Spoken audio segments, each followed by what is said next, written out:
A certeza que temos é que Deus nunca nos abandona, independente das dificuldades e dos problemas que venhamos a passar. Quero convidar a igreja a todos abrirem a sua Bíblia na segunda carta de Paulo aos Coríntios, no capítulo 4, nos versos 1 a 6.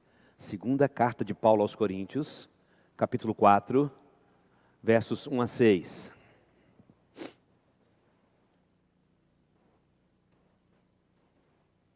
Assim diz a palavra do Senhor. Por isso, tendo este ministério, segundo a misericórdia que nos foi dada, não desanimamos. Pelo contrário, rejeitamos as coisas ocultas que trazem vergonha, não agindo com astúcia, nem adulterando a palavra de Deus. E assim, pela manifestação da verdade, nos recomendamos à consciência de todos na presença de Deus.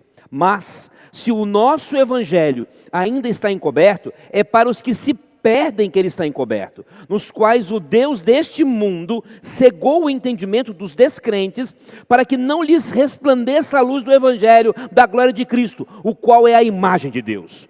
Porque não pregamos a nós mesmos, mas a Jesus Cristo como Senhor, e a nós mesmos como servos de vocês, por causa de Jesus. Porque Deus que disse, das trevas resplandeça a luz. Ele mesmo resplandeceu em nosso coração, para a iluminação do conhecimento da glória de Deus, na face de Jesus Cristo. Que Deus abençoe sua palavra aos nossos corações. Pai, fala, Senhor. Fala aos nossos corações agora, Senhor. Transborda-nos, Senhor, com teu imenso poder. Nos dê, ó Pai, a iluminação e o entendimento de cada palavra deste texto, e que nós possamos ouvir a Tua voz falando. Oramos em nome de Jesus. Amém e amém. Paulo, na carta dele aos Coríntios, a segunda carta em especial, ele aborda diversos temas: ministério cristão, autoridade apostólica, restauração, a superioridade do ministério do Espírito Santo, a transformação que vem através de Cristo, a confiança em Deus diante das dificuldades e a importância de proclamar o Evangelho com integridade e perseverança. Foi exatamente isso que ele tratou até aqui, e agora ele está enfatizando esse ponto. Ele expressa sua gratidão a Deus, porque Deus o consolava nas aflições, nas dificuldades, e aí ele compartilha a sua alegria ao saber que a igreja de Corinto tem mostrado arrependimento e tem mostrado a obediência, ou seja, aquilo que ele chamou a atenção na outra carta, agora estava surtindo efeito, e as pessoas estavam se arrependendo. E ele fala sobre a natureza do seu ministério. Ele destaca a importância de que, apesar de sermos vasos de barro, pregamos isso a semana passada, o evangelho no vaso de barro, ou seja, num corpo frágil, numa criatura frágil, e vamos expor um pouco mais sobre isso mais adiante. Apesar de tudo isso, Paulo deixa claro que o evangelho está sendo pregado. Então ele defende a sua integridade apostólica, ele defende a sua integridade na mensagem, no seu ministério. Ele explica as razões pelas quais ele não visitou a igreja de Corinto, estava esperando o momento certo, mas havia ainda algumas dificuldades que tinham que ser diminuídas, reduzidas um pouco. Ele exorta a igreja a perdoar e a restaurar aquele irmão, aquele mesmo que praticou uma coisa que nem entre os ímpios se praticava igual. Ele pede agora, perdoa, receba-o de volta. Nós estávamos falando também sobre isso na classe de doutrina, como é complicado às vezes perdoarmos pessoas com determinados pecados. Ainda que nós saibamos que todos nós pequemos, que todos nós venhamos a pecar, ainda que nós tenhamos convicções ou convicção de que somos pecadores, mas temos dificuldade. E a igreja de Corinto estava passando por isso. Além disso, Paulo fala também sobre a excelência do ministério do novo pacto. E ele faz uma comparação com o antigo pacto. E aliás, o título da semana passada foi exatamente esse: o Deus, a soberania de Deus nas duas alianças, o controle de Deus sobre tudo.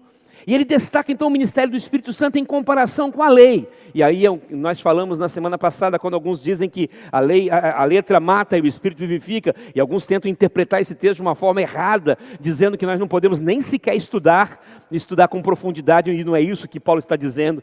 Ele está dizendo que na realidade a lei aponta para o pecado, a lei aponta para o fato de sermos pecadores, e o Espírito Santo vem com a graça de Deus, e através de Cristo Jesus somos perdoados e assim purificados. Então é nesse ponto que o Espírito Santo é superior à lei, mas não porque a lei não seja boa, muito pelo contrário, o mesmo Paulo aos Romanos deixa claro que a lei é boa. Ele fala sobre a transformação que ocorre na vida dos crentes através de Cristo, porque quem está em Cristo, nova criatura é, as coisas velhas se passam, tudo se faz novo. E aí ele vai enfatizar a importância de viver em retidão, em separação diante de um mundo tão difícil. E aí ele vai começar a compartilhar agora as suas experiências no ministério. Ele menciona as perseguições, ele menciona os sofrimentos, mas ele menciona também a confiança que ele tinha em Deus, em meio a tudo isso, diante dessas dificuldades. Ele enfatiza a necessidade de confiar em Deus, mesmo quando estamos enfrentando problemas, mesmo quando estamos enfrentando dificuldades. Em especial, quando estas dificuldades vêm por causa da pregação, por causa do testemunho, por causa da vida cristã. No trecho que nós lemos, Paulo está destacando que a pregação do Evangelho é um serviço e uma responsabilidade muito séria. Então ele fala, olha, eu não distorço a palavra, mas eu a apresento com integridade. Mas ele reconhece que o Satanás tem cegado as mentes daqueles que não creem, e isso tem sido uma dificuldade. E assim ele e os seus companheiros, ele está citando aqui não só Silas e Timóteo, mas também os apóstolos como um todo, eles proclamam a Cristo como Senhor, buscando trazer luz, buscando trazer uma revelação para o coração que está em trevas. E então o apóstolo vai enfatizar que eles não pregavam a si mesmos. Esse é um ponto importante. Hoje existem muitos pregadores que pregam a si mesmos. Eu acho, eu penso, eu acredito. Devemos pregar o que a palavra diz. Eu sei que é complexo, sei que pode haver interpretações diferentes, sei que pode haver dificuldades, mas temos que reconhecer o tempo todo a nossa fraqueza. Temos que reconhecer o tempo todo que somos pecadores. Falei na semana passada sobre isso, falei na quarta-feira sobre isso. Às vezes nós achamos que esse monte de denominação existe porque Deus nos abençoou com elas. Não! Um monte de denominação existe porque somos pecadores, somos falhos, independente se concorda ou não com essa ou com aquela denominação, mas somos pecadores. As nossas diferenças muitas vezes nem são teológicas. Algumas denominações, mesmo algumas históricas, nasceram por causa de brigas entre reis e papas, porque um rei queria mais um divórcio e o papa não queria abençoar, assim nasce uma denominação. Não havia um contexto nem teológico por trás de tudo isso. Outras denominações nascem por questões políticas. Quem não conhece denominações aí, que às vezes na mesma rua tem 3, 4, 5 igrejas daquela mesma denominação, muitas vezes envolvendo ali brigas e pecados humanos, vaidades humanas. Somos pecadores. Mas o evangelho que precisa ser pregado é o evangelho autêntico. Então Paulo destaca que, embora enfrentasse tribulações e perseguições por causa do Evangelho, isso não o desanimava, isso não o desfalecia. E aí ele, bem como seus companheiros, reconhecem que as aflições são temporárias e passageiras, enquanto a esperança e a glória eterna em Cristo são para sempre, e é maravilhoso. Paulo encoraja os crentes em Corinto a perseverarem na fé, a não se deixarem desanimar pelos desafios e dificuldades do ministério e manterem sempre os olhos fixos em Cristo Jesus, como fonte da nossa esperança, como fonte da nossa vida. E ele então incentiva aquela igreja a proclamar o evangelho com integridade, confiando que Deus, em sua graça, trará luz e revelação às mentes daqueles que ainda não creem e que um dia crerão. Assim, aprendemos alguns aspectos sobre a pregação que são fundamentais para que nós possamos continuar com a nossa jornada, para que a Igreja Batista Central de Vitória, para a denominação batista no Brasil e no mundo, para que os crentes de todo o mundo possam continuar apregoando, proclamando este evangelho, nós temos que entender o que Paulo está dizendo nesse trecho. E a primeira coisa que ele me ensina com muita clareza é que a pregação envolve a certeza de perseguição. Não tem jeito. Paulo inicia dizendo que, segundo a misericórdia de Deus, não desanimava. Ou seja, ele sabia que o tempo todo ele estava sendo perseguido. Ele tinha todos os motivos do mundo para desanimar. Desde o início do seu cristianismo, foi perseguido pela sua fé. E isso é algo muito natural. Eu ajo com muita naturalidade. Às vezes alguns até se espantam quando eu falo. Às vezes um novo convertido conversa comigo: pastor, lá na minha casa, meu pai ou minha mãe fizeram isso assim comigo e tal. Eu falo: é natural. É normal. Isso é absolutamente normal. Minha mãe ficou sem falar comigo uns 3 meses aproximadamente. Tive parentes meus que ficaram meses e meses, quase anos sem falar. Alguns até hoje me olham meio de lado. Absolutamente normal. Viver o evangelho traz perseguições, sim. Jesus, ele disse: no mundo tereis aflições. Como eu gosto de interpretar essa palavra e mostrar o que Jesus está dizendo. Ele não está dizendo talvez, de vez em quando, eventualmente, possivelmente. Ele está afirmando: no mundo vocês terão. É uma certeza que Jesus está dizendo. Meu amado, minha amada, entenda uma coisa: se você quer viver o evangelho, você vai sofrer perseguição. Eu não posso te iludir com isso. Eu não posso iludir você com uma falsa mensagem. Iludir você como se, não, tudo vai bem. Você vai chegar numa praça pública, vai pregar e tudo vai correr muito bem. Não, não é verdade. Você vai falar do evangelho para as pessoas e todos vão aceitarem. Isso não é verdade. Jesus categoricamente diz: no mundo tereis aflições. Paulo está dizendo isso com outras palavras. Tendo esse ministério, verso 1, segundo misericórdia que nos foi dada, não desanimamos, pelo contrário, rejeitamos as coisas ocultas. Ou seja, eu não preciso enganar, eu não preciso mentir, eu não preciso adulterar. Eu vou falar sobre isso mais adiante. O evangelho, para pregar, eu tenho que pregar o evangelho. E aí aprendemos a segunda coisa que Paulo está me ensinando aqui. Além de envolver uma perseguição constante, e vai acontecer, também aprendemos que a pregação envolve uma exposição clara e objetiva. Clara e objetiva. Paulo mostra que o evangelho deve ser pregado dessa forma, clara e objetivamente. Ele busca uma vida de abertura e transparência, não se envergonhando do evangelho e evitando agir com malícia. Prega o evangelho. Ele rejeita a sabedoria carnal e não tem objetivos egoístas em seu ministério. Ele quer pregar o evangelho. Ele se compromete a proclamar abertamente a verdade na presença de Deus, diante da consciência de todas as pessoas. Sua proclamação não visava apenas o seu intelecto, não visava apenas alcançar o intelecto das pessoas, ou apenas os sentimentos, mas era para transformar, era para atingir a consciência. A capacidade do ser humano de acolher a exigência e o juízo de Deus tinha que ser confrontado. Paulo entendia isso. E ele confiava que ao dirigir a consciência das pessoas com a proclamação da verdade, ele se recomenda a elas e assim obtém a confiança delas.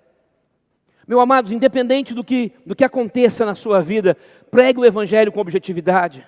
Não tenha medo de falar do evangelho. Não tenha medo de falar de forma clara que Jesus morreu pelos nossos pecados. Jesus morreu para nos dar esperança eterna. Não tenha medo de falar que as pessoas precisam se arrepender.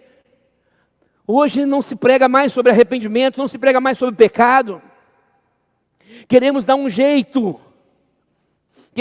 As pessoas serem alcançadas pelo evangelho. Eu não estou dizendo com isso que você vai chegar falando logo de cara de qualquer jeito. Não é isso que eu estou falando. Existe o que eu chamo de estratégia de aproximação. A estratégia de aproximação, às vezes, é você trabalhar numa área onde a pessoa tem uma necessidade. Isso é importante. Mas essa estratégia de aproximação não pode ser através do adultério da palavra de Deus. Não pode ser através de não deixar clara a palavra de Deus. Temos que nos aproximar. Temos que ver os problemas das pessoas, temos que estender as mãos para os problemas das pessoas, mas nunca negar o pecado que habita em cada um de nós. E aí, a terceira coisa que eu aprendo, depois de envolver uma exposição clara e objetiva, envolve uma exposição completa e verdadeira. É uma exposição clara e objetiva e completa e verdadeira. Então, além de rejeitar a astúcia, além de rejeitar a falta de transparência, Paulo deixa claro que não aceita a adulteração do Evangelho. Podemos dizer que muitos hoje têm adulterado o Evangelho no intuito de ver sua comunidade crescer, de ver o seu grupo crescer, de ver a sua igreja crescer, de ver a sua denominação crescer, mas não tem lembrado de pregar o genuíno Evangelho. E aí nós estamos vivendo um momento muito interessante, que eu tenho observado. Pessoas às vezes que fazem a interpretação correta da Escritura, mas que quando vão aplicar, dão sempre um jeitinho de esconder alguma coisa. Ou de mostrar de um ou por outro ângulo, para poder aliviar a situação, ou às vezes por interesses próprios. Às vezes por interesses escusos. O Evangelho não pode ser adulterado. E nós adulteramos o Evangelho de muitas maneiras, mas eu quero destacar só duas. Eu poderia pregar só sobre o adultério do Evangelho, mas eu quero destacar só duas, que podem estar dentro do contexto que Paulo está aqui nos falando. Primeiro que o Evangelho pode ser adulterado quando nós tiramos Cristo do centro. Esse é o primeiro ponto importante. Eu conheço muitas vezes pregações em que a estrutura da mensagem é perfeita, a exposição é perfeita, mas Cristo não é apresentado. Nem sempre isso acontece de propósito, e muitas vezes a pessoa pensa até que está pregando corretamente, eu não estou aqui generalizando, mas muitas vezes o que ocorre é que nós queremos que as pessoas se sintam impactadas, emotivas, quando deveríamos querer que elas entendessem claramente o Evangelho, que a fé vem pelo ouvir da palavra. Também tira-se o Cristo do centro, quando evita-se falar, por exemplo, do sacrifício dele pelos nossos pecados. Fala-se de Cristo como se fosse aquele paizão que vai, ele vai ajudar você nos seus problemas. Então, meus amados, muito cuidado com isso. A mensagem do Evangelho não pode ser tirando Cristo do centro. Cristo é o centro da mensagem do Evangelho.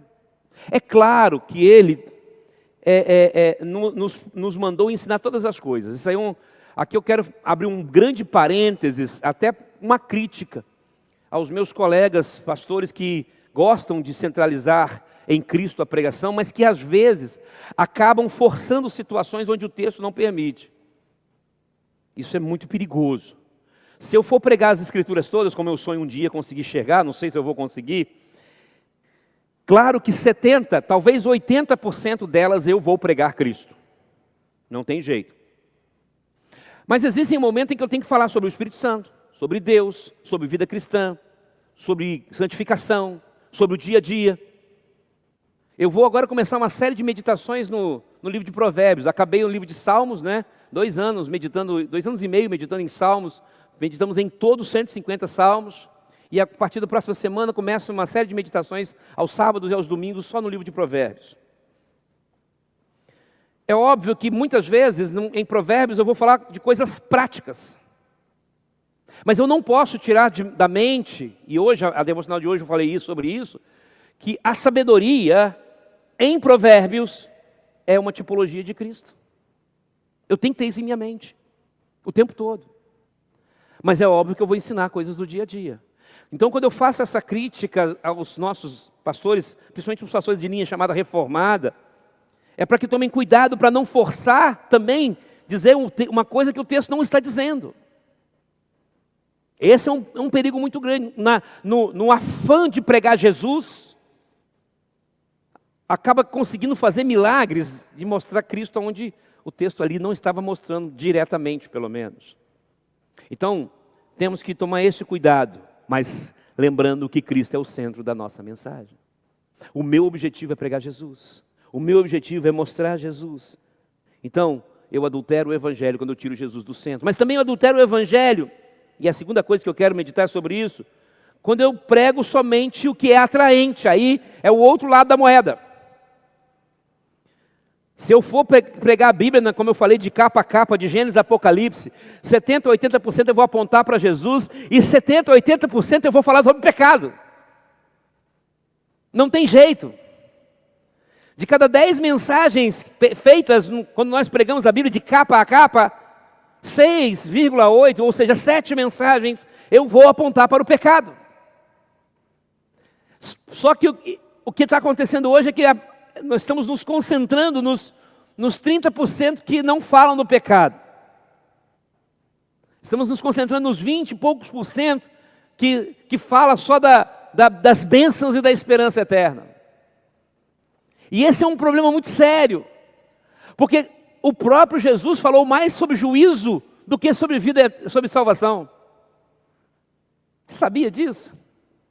O próprio Jesus falou mais sobre inferno do que sobre céu. Então nós temos que pregar exatamente o que a Bíblia mostra.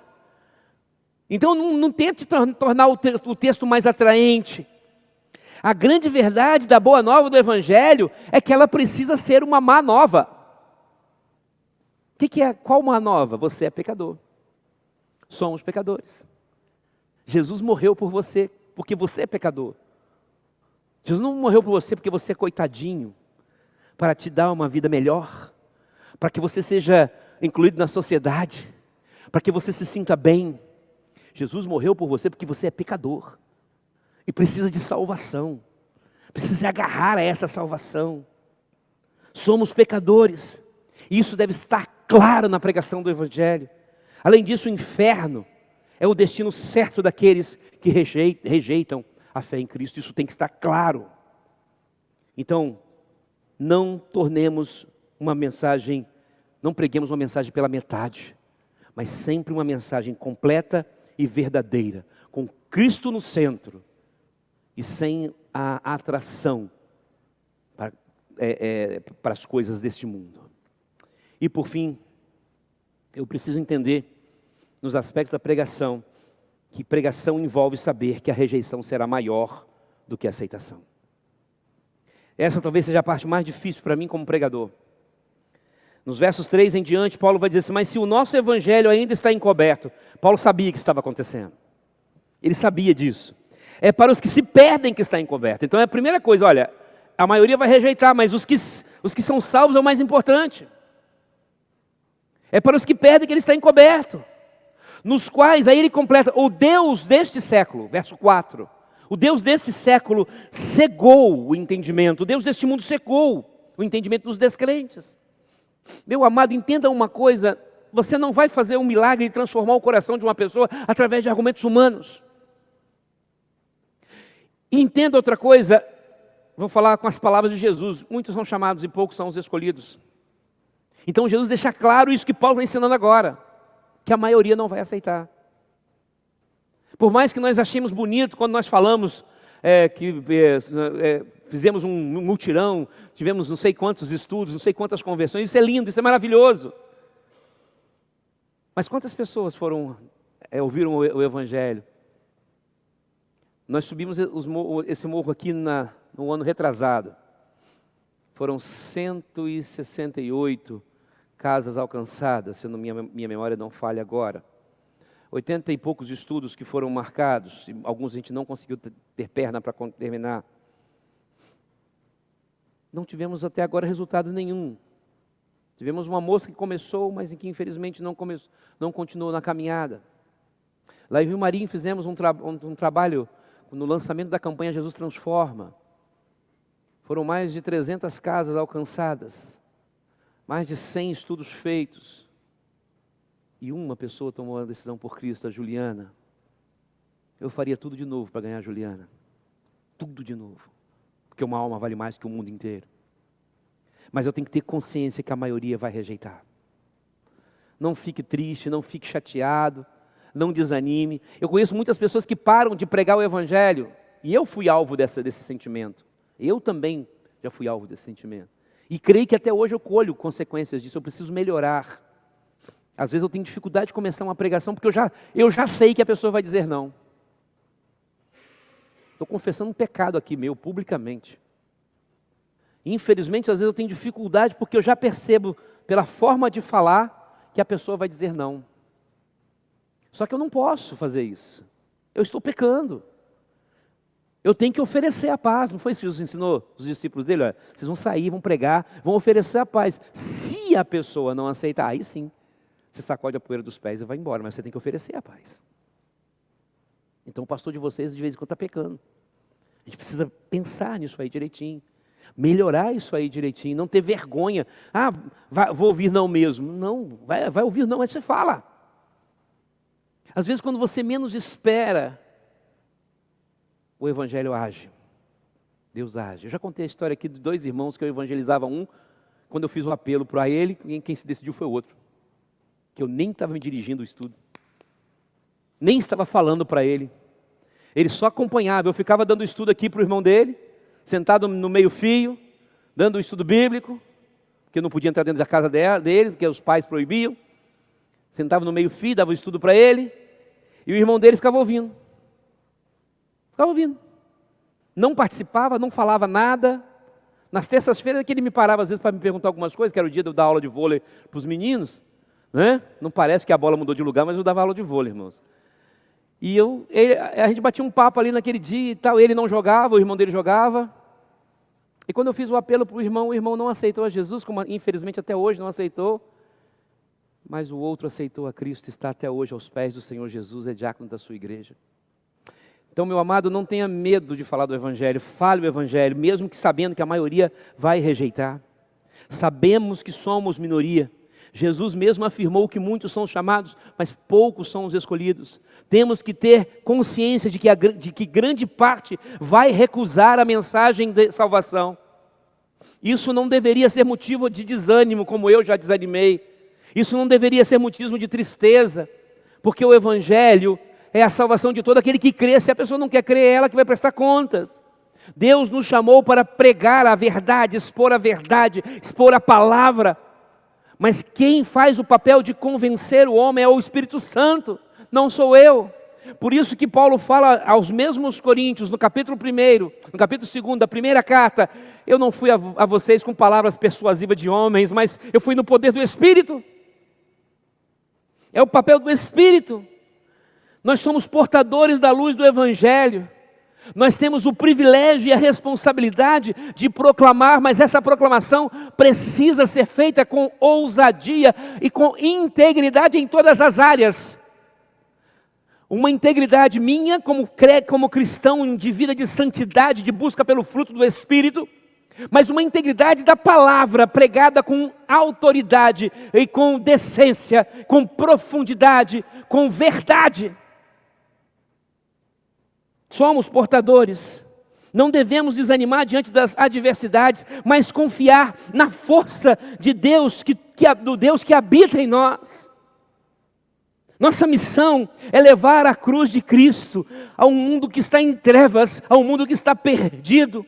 Que possamos, meus amados e minhas amadas, refletir esta luz a todo momento, a todo instante, mesmo diante das dificuldades. Que possamos proclamar para aqueles que estão perdidos, que eles possam ver a glória de Deus. E que eles vejam essa glória de Deus em cada um de nós. E que eles possam experimentar a salvação que só é encontrada em Jesus. Você entende isso, meu amado? Você entende isso, minha amada? Então, eu quero desafiar você a não se desanimar, a não se deixar bater, a não se deixar vencer pelas dificuldades desta vida, deste mundo, a viver esse Evangelho. E se você tem desanimado e não tem pregado o Evangelho, como eu já caí nesse laço dessa armadilha, que você possa se levantar, que você possa pregar este Evangelho, que você não tenha medo de nada, que você entenda que Cristo não vai te abandonar, que você entenda que Jesus está com você o tempo todo, e onde quer que você esteja, Ele vai te acompanhar. E que mesmo que a alma, como diz aquela belíssima música interpretada por Paulo César Baruch, mesmo que a minha alma tema o amanhã, a forte mão do Senhor vai nos acompanhar. Meu amado e minha amada, pregue o Evangelho. Viva o Evangelho. Não tema, porque Jesus não vai nos abandonar. E o tempo todo Ele vai estar conosco, nos fortalecendo. Mesmo diante das angústias, mesmo diante das dificuldades, mesmo sabendo que a maioria vai rejeitar. Pregue o Evangelho, ensine o Evangelho. Não tenha medo de pregar o genuíno, puro, perfeito Evangelho de Deus. Pense nisso. Que Deus possa completar essas palavras em nossos corações. Que nós não desanimemos e continuemos caminhando juntos, mostrando o Evangelho puro e genuíno do nosso Senhor e Salvador, Jesus Cristo. Vamos orar. Pai, talvez eu seja, ó Deus, pequeno demais para expor este Evangelho. Pequeno demais para expor um texto tão profundo como este. Então, Senhor, em nome de Jesus eu suplico, complete estas palavras nos corações dos que estão nos ouvindo aqui e dos que hão de nos ouvir logo mais. Pai querido, eu não sou capaz, talvez, de pregar com a profundidade que é necessária. Então, Senhor, abra a mente. Abra nossa mente. Abra nosso coração, Senhor. Aviva, ó Deus, nossa mente. Aviva nosso coração, ó Pai, para que preguemos o Evangelho genuinamente. Pai, eu peço perdão, porque algumas vezes eu tenho falhado nessa área. Eu peço perdão, Senhor, porque não tenho pregado com autoridade. Fortaleça-nos, ó Pai. Capacita-nos, ó Deus. E que nós não venhamos desfalecer diante das astutas ciladas do inimigo. E que preguemos com autoridade dos altos céus. Ainda que rejeitados. Ainda que humilhados. Ainda que colocados de lado muitas vezes, que nós possamos olhar para a eternidade e saber que temos um Deus que nos sustenta constantemente.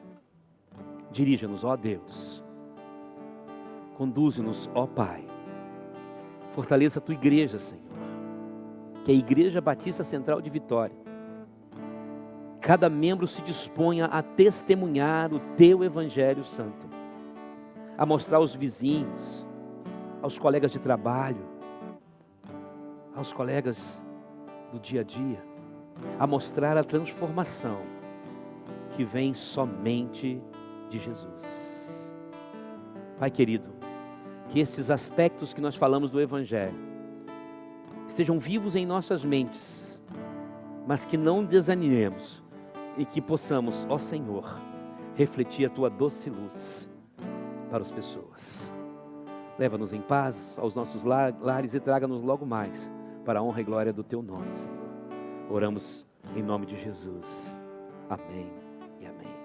Deus abençoe a todos, que você possa ter entendido esta palavra e possa voltar logo mais à noite para continuarmos adorando ao nosso Deus. Amém?